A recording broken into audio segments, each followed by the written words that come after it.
Hey! I'd like to talk to you about our Lord and Savior. Welcome back. It is time to take a look at these fantastic Art and Fly 72 watercolors.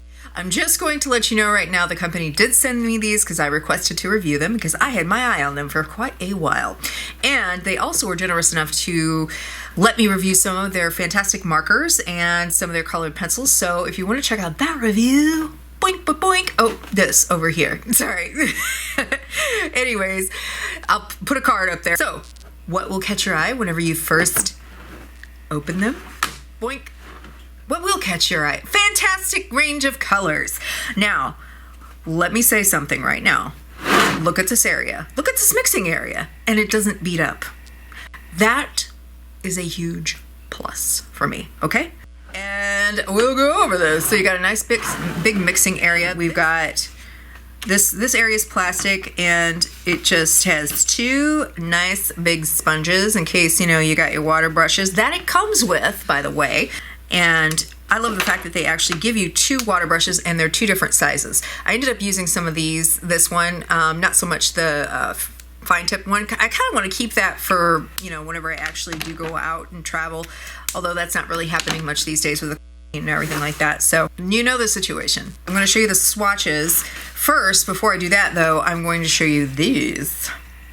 This is the card that it comes with. And so from what I understand, these numbers right here on these little swatches on the cards, those are matched up with Pantone colors. They're the actual Pantone numbers. So if you're a designer or you're looking to match it up with a Pantone color, you've got these. My swatches reveal quite a bit. Like most of them are pretty accurate from what I see and what I can compare them to.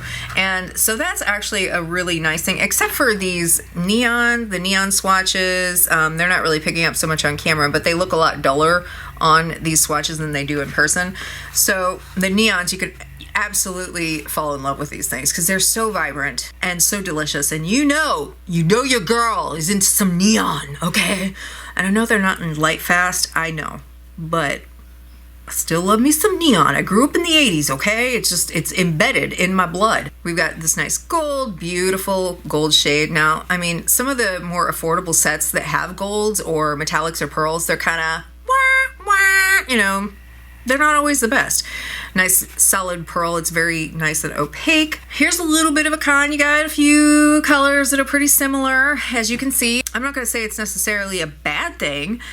You know, if you're a beginner and you're looking to have plenty of options, you've definitely got plenty of options with this particular palette.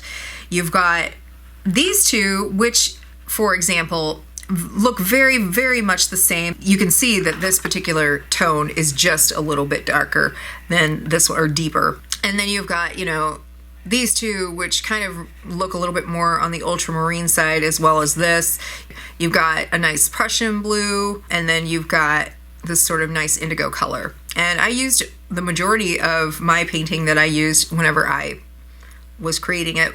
I was using a lot of these blues, I was using a lot of these purples, and I was using some of the reds. And the reds are kind of, there are a few of them that are similar too. I really love these kind of iridian shades right here. I didn't get a chance to use those, but those were very beautiful. So as you can see, this appears more orange. Now it's not picking up so much on the camera. Makes a liar out of me. This appears to be very much more orange.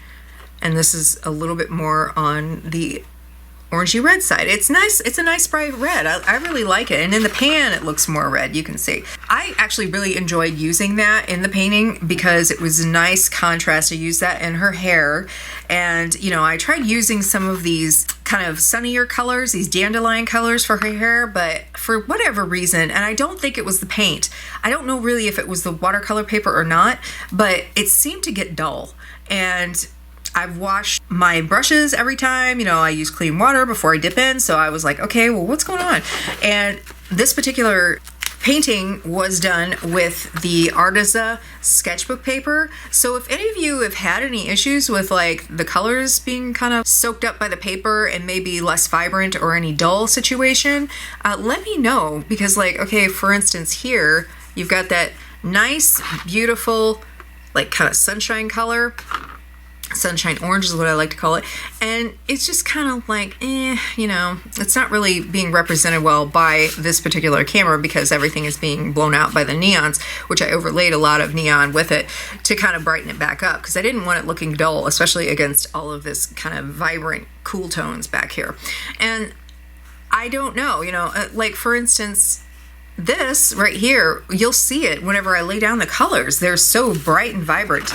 And then they just kind of get, and I don't think it's the paint because you can see that they're all vibrant here. And this is the Canson 140 watercolor, 140 pound watercolor paper. So, but I also, to be the devil's advocate, I've also done other watercolor paintings in this Arteza sketchbook that are very vibrant. And this is not the Art and Fly watercolor brand, but I mean, it's just, I'm kind of confused as to what happened. Hey, it's Editing Jane here. I wanted to conduct an experiment because I actually had some trouble lifting the colors. So I used the Canson watercolor board just for good measure because it's a really high quality paper. It's actually a board. So I decided to go ahead and swatch those. And my concern was do they have dyes in them, or is it the Arteza paper that was soaking up all the colors and not making it lift? And as it turns out, some colors lifted, but like this one, not so much, which actually didn't really clarify much. So you can see here that some of these look like they have dyes in them because they're not lifting, and then some of them, the edges actually did lift, like more in the natural tones. The purple and the edge of the Viridian lifted, but not entirely. So I decided to take a completely dye-based watercolor like Dr. P.H. Martin's Radiant Concentrated Watercolor, test it out on the Canson, and then I also tested it out on the Arteza just for good measure. And it lifted, as you can see, the dye lifts, but not entirely because it's a dye. So on the Arteza though, it made a huge difference in how it was completely soaked up into the paper. So what do I make of this? I do believe it's a combination of possibly the paints.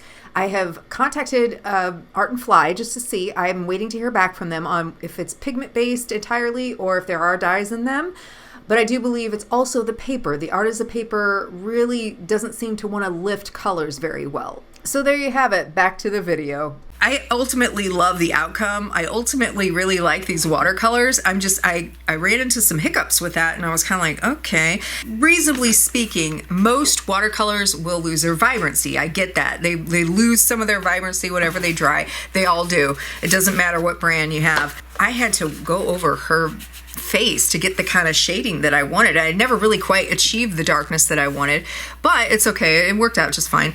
As you can see, I used quite a bit of these neon colors right here. And then this is some gouache that I used in white gouache. I felt like the transparency over the bright colors, the neon, was very, very impressive for being as affordable as this is.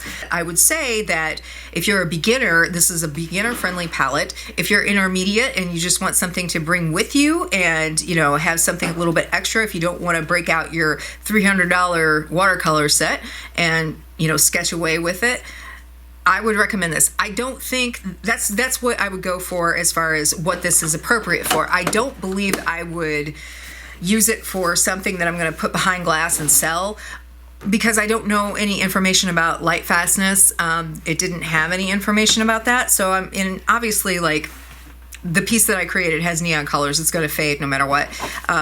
Unless you just keep it out of sunlight altogether. And maybe that was my whole point with using this particular look here, because I know that if I frame something with neon, and even if it's in indirect light, it's going to fade. Maybe just keep them, on hand for practice sketches or pieces that you want to do, full pieces that you want to do to keep for yourself or make prints of. That's totally fine too. It has its intended use, and I think it's a fantastic set. I think that, if you're looking for something that has a lot of different options and it's kind of an all-in-one, got everything that you need, and then some, that's something to think about, all of that in consideration. I hope that you enjoyed this video, found it informational, and you're having fun watching it and everything. It's a good time to just kind of kick back and get creative. I did start a particular private group on Facebook. So let me see if I can pronounce my own private Facebook group. Quart, like as in Q-U-A-R-T art, Quart, like with me, but instead of its core. Art teen. I don't know. I had good intentions, but anyways, it's going to be great. I think that it's something that we need right now, and I asked you guys on the community page if you wanted it. You said yes, so I created it. So what I do is I post a word that is a drawing or painting prompt. It can be done in any medium. It doesn't have to be anything super elaborate or super polished. If you feel inclined to do that, go ahead.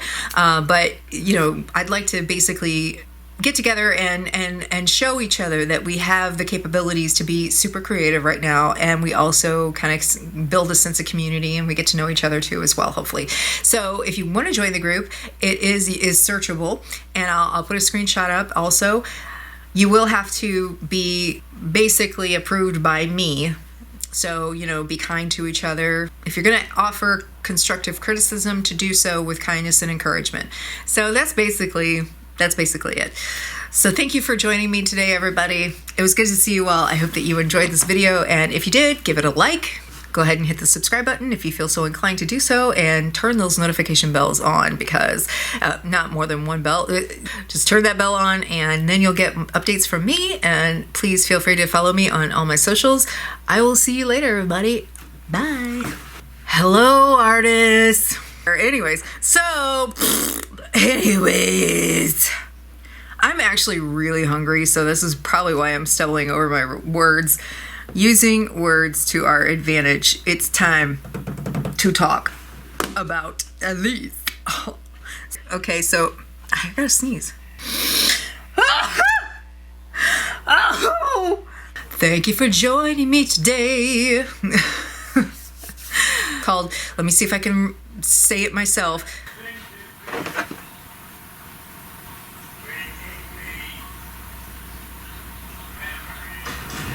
That's my neighbor singing.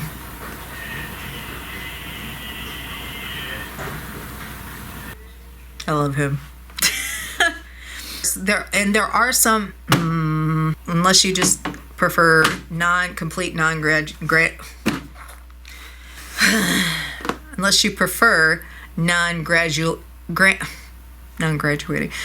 unless you prefer non-granulating shades. Yay! Okay.